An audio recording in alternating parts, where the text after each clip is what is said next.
আবাস যোজনার বাড়ি নিয়ে দুই ছবি এক জেলায়। পূর্ব মেদিনীপুরের পাঁশকুড়ায় সরাসরি মুখ্যমন্ত্রীর নম্বরে ফোন করে বাড়ি পেলেন বহু বিজেপি নেতা কর্মী।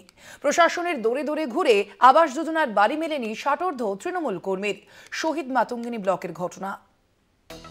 সরাসরি মুখ্যমন্ত্রীর নম্বরে ফোন করে পাঁশকুড়ার বহু বিজেপি নেতা কর্মী আবাস যোজনার বাড়ি তৈরির টাকা পেলেন। তালিকায় রয়েছেন বিজেপির পঞ্চায়েত প্রধানের ভাসুর, পঞ্চায়েত সদস্য সহ আরও অনেকে।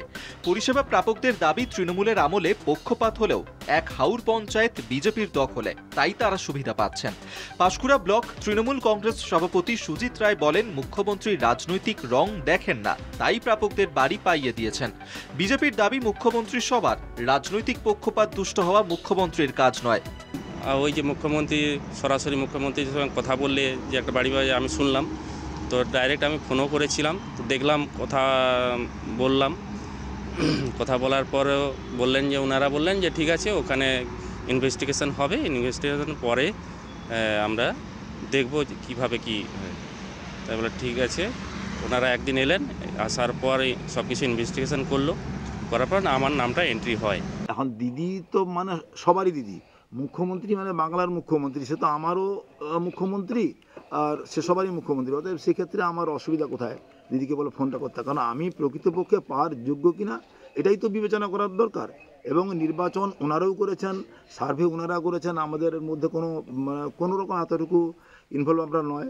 আমরা পঞ্চায়েত মেম্বার হলেও আমাদেরকে ইনভলভ হতে দেওয়া হয় না। যা করেছেন ব্লক লেভেল থেকে করেছেন, ওনারা এসে দেখেছেন, ওনারা সার্ভে করেছেন, ওনারা দিয়েছেন, আমি এটাই। এদিকে একই জেলায় আরেক ছবি শহীদ মাতঙ্গিনী ব্লকে। দলের জন্মলগ্ন থেকে তৃণমূলের কর্মী পাকুড়িয়া গ্রামের বাসিন্দা বাসুদেব বন্দ্যোপাধ্যায়।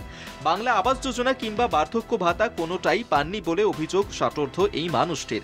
এমনকি দুয়ারে সরকার, ব্লক প্রশাসন, ডিএম অফিস থেকে শুরু করে বিভিন্ন জায়গায় আবেদন করেও সুরাহা হয়নি বলেই অভিযোগ। একটাই আবেদন, শেষ বয়সে তাদের মাথা গোঁজার ঠাঁই যেন একটু পাকাপোক্ত হয়। কিন্তু আজও পর্যন্ত আবাস যোজনার জন্য আমি অনেকবার দুয়ারে সরকার হয়েছে, ওখানে আবেদন করেছি, অঞ্চলে আবেদন করেছি, ব্লকে আবেদন করেছি, বিডিও সাহেবকে আমি নিজে আবেদন করেছি, কোনো রকম সাড়া পাইনি। সবাই বলে দেখছি দেখছি দেখছি দেখছি করতে করতে আমার আজকে 62-63 বছর বয়স হয়ে গেল। আর আমি কি পেতে পারি? বার্ধক্য ভাতাটাও পেতে পারি না। এইটা তো এটুকুনও তো আমি পেতে পারি। একই জেলায় দুই ছবি স্পষ্টভাবেই বুঝিয়ে দেয়, প্রশাসন একটু তৎপর হলে সরকারি সুবিধা কত সহজে পৌঁছে যায় মানুষের কাছে। কলকাতা টিভি।